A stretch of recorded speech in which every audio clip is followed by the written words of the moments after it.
Paris Terrorist Attacks Extended Compilation. More than 120 people were killed in coordinated terrorist attacks on France. One of the targets of the attacks was the Stade de France. Listen closely and you can hear the sounds of the first explosions. Où les explosions ont retenti. Mais quand même, oui. Among the popular spots attacked across the French capital was the National Stadium, where explosions reverberated during a friendly soccer match between France and Germany.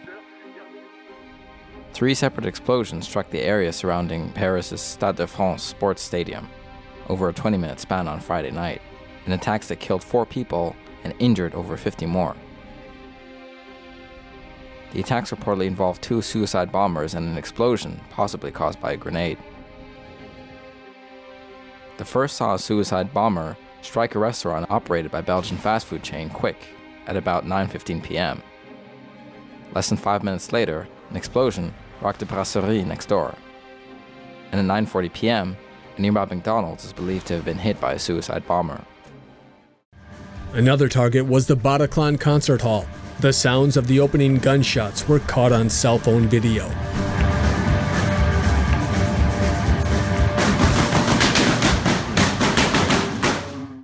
The Bataclan concert hall, a sold-out show with 1,500 spectators, turned into what one witness described as a bloodbath on Friday night.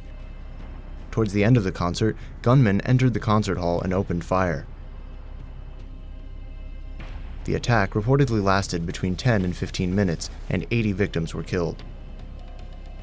More than 100 people were taken hostage during the attack before they were rescued by police. Security forces entered the building just after midnight, and 4 gunmen were killed. 3 of them were wearing explosive belts. People were seen pouring out of the music hall to escape the gunmen.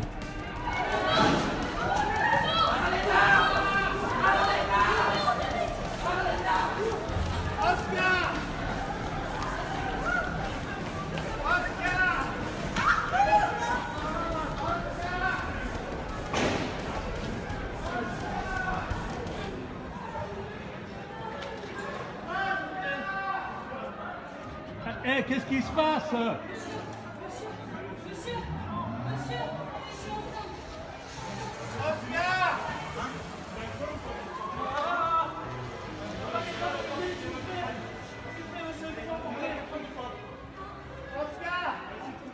Qu'est-ce qui se passe?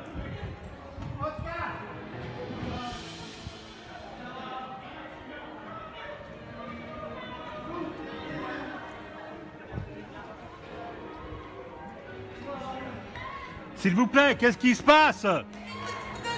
Hein?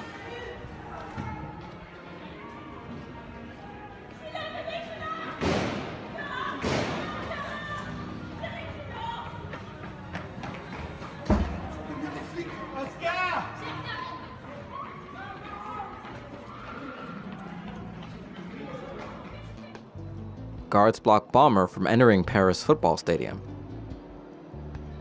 A suicide bomber who attacked the area surrounding France's national sports stadium amid a wave of terror attacks in the nation's capital on Friday night was prevented from entering the stadium by the venue's security guards.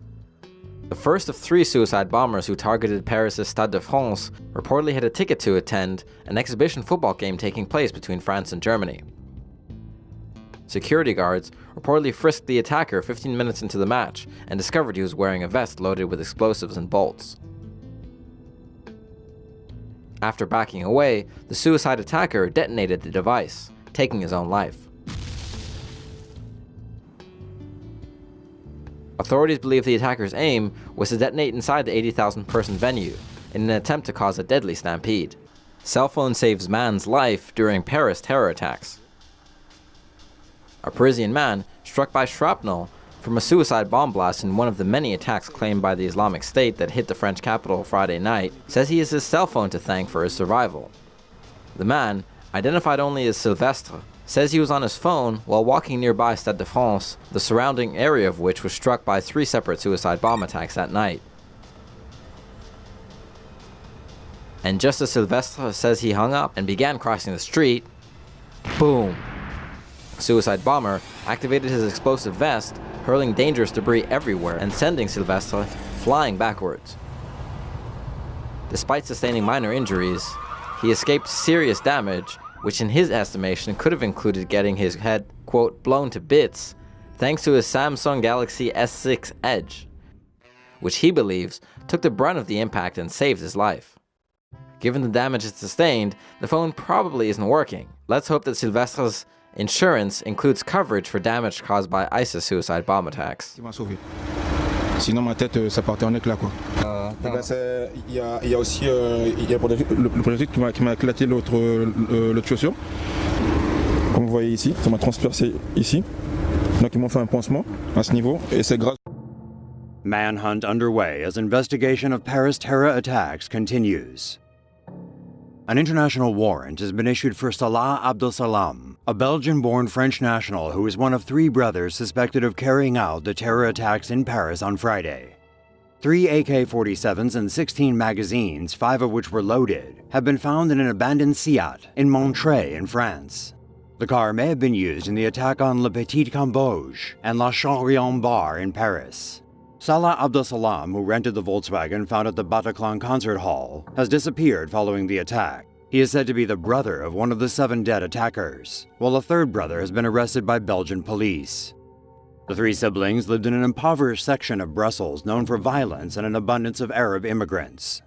Meanwhile, officials have discovered that 2 of the 3 suicide bombers at Stade de France carried fake Turkish passports, while the 3rd one posed as a Syrian refugee and passed through the Greek island of Leros to Macedonia, Serbia, and then Croatia. Police have identified another French national, Ismail Omar Mostafai, as one of the shooters at the Bataclan concert hall. 7 others have been arrested in connection to the attack. France bombs ISIS capital in Syria. The French government launched a retaliatory assault on the IS capital in Syria, just 2 days after the terrorist group claimed responsibility for the deadly Paris attacks that killed hundreds last Friday. A raid on the Islamic State stronghold of Raqqa was carried out on Sunday as part of France's Operation Chamal. According to the French Ministry of Defense, 10 fighter jets launched simultaneously from bases in the United Arab Emirates and Jordan, dropping 20 bombs on Raqqa between 7:50 p.m. and 8:25 p.m. French time. A command center, jihadi recruitment center, ammunition storage base, and training camp were destroyed in the assault. Anti-ISIS activists in Raqqa reported the streets were deserted before the airstrikes and counted 30 bombs that also hit a stadium, a museum, and a medical facility. Water and electricity were cut off in the city due to the strikes. No civilian casualties have been reported so far. The people of France are mourning.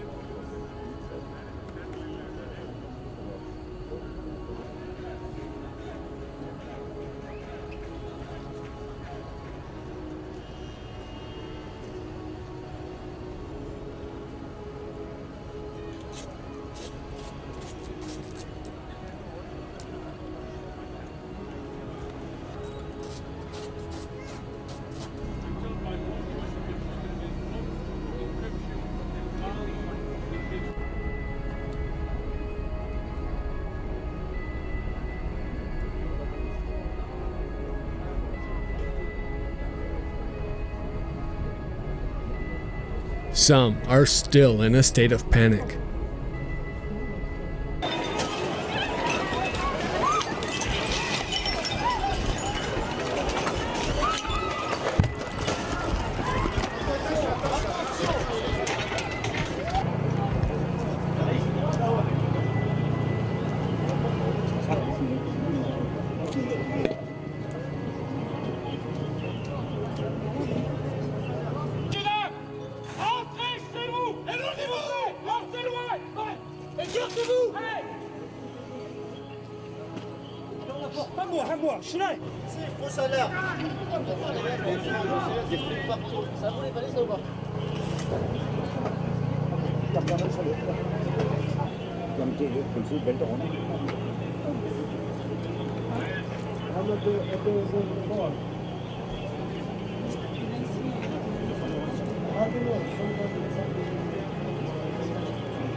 people around the globe are mourning with France. This from Brazil.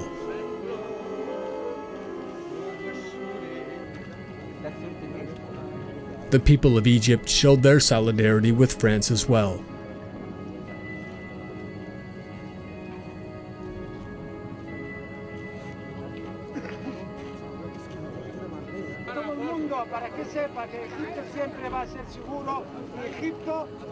The walls of Jerusalem Old City were lit up in the colors of the French flag.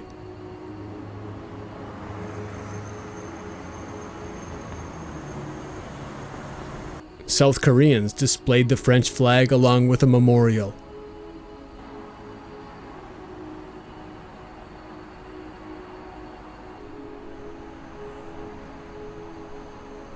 And a moment of silence was held at the University of California, Long Beach in memory of Nohemi Gonzalez, a student of the school who was killed in the Paris attacks.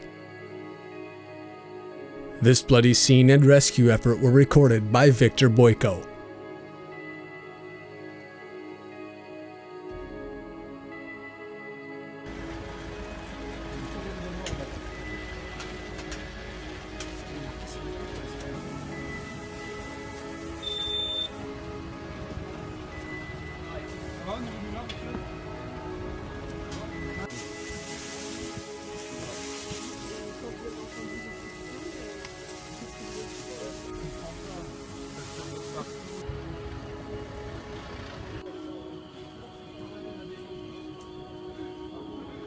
Tirez là, s'il vous plaît. Reculez, ça tire encore dans le secteur, reculez.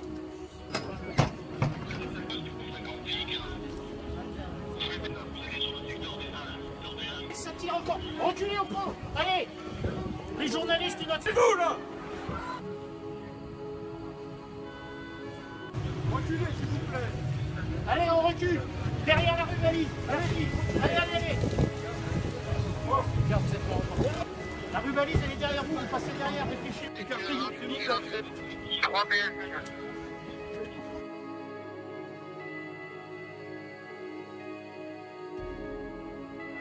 And of course, our report wouldn't be complete without some celebrity reactions.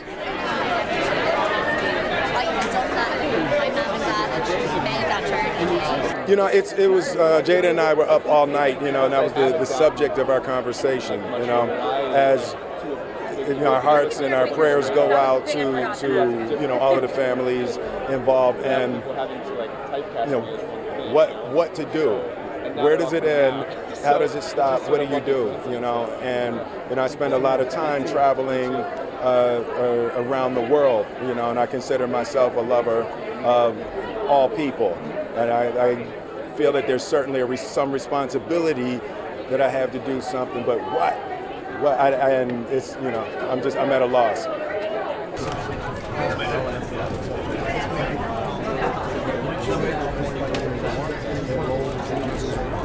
I mean, this thing is global, and it's, you know, I don't have the answer for that, but my heart goes out to the families that lost loved ones. Terrorists want to disrupt normality. And if you want to do something about it, you carry on. Being normal, do what you do. I know this isn't a normal occasion, this is a celebration, but I think that's the best way to deal with it.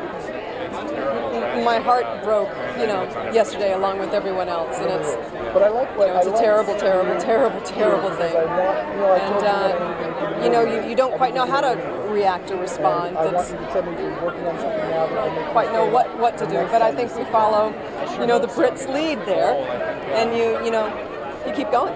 And you know, stand up for what you believe in, and you, with respect, but you keep going. I mean, we've known it for a long time, since 9/11, you know, and nobody ever fought them. Not really. You know, there's no troops from England or America or France on the ground in Syria.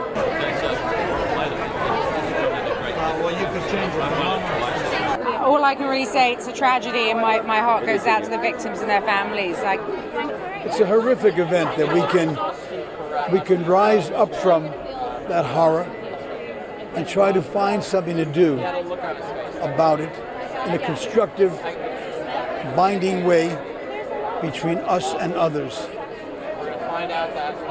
There's something we can gain from this event. We shouldn't lose sight of that in our anger and our pain about it.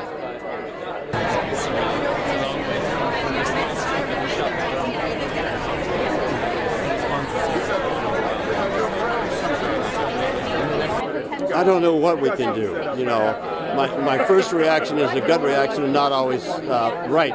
I thought carpet bomb, time for the B-52s, screw the side casualties, get rid of those bunch of thugs. But I don't know what we can do. And I don't want to cop out. So look, I'm an actor, so I am involved. We all are involved. When that thing went down, it went down for all of us, too. I think one thing that a French politician said earlier is that France is in a bit of a daze at the minute. They sort of feel like they're drunk, they haven't slept, they're in complete shock. And I think all we can do is sort of support them as they figure out what the next step is going to be, really.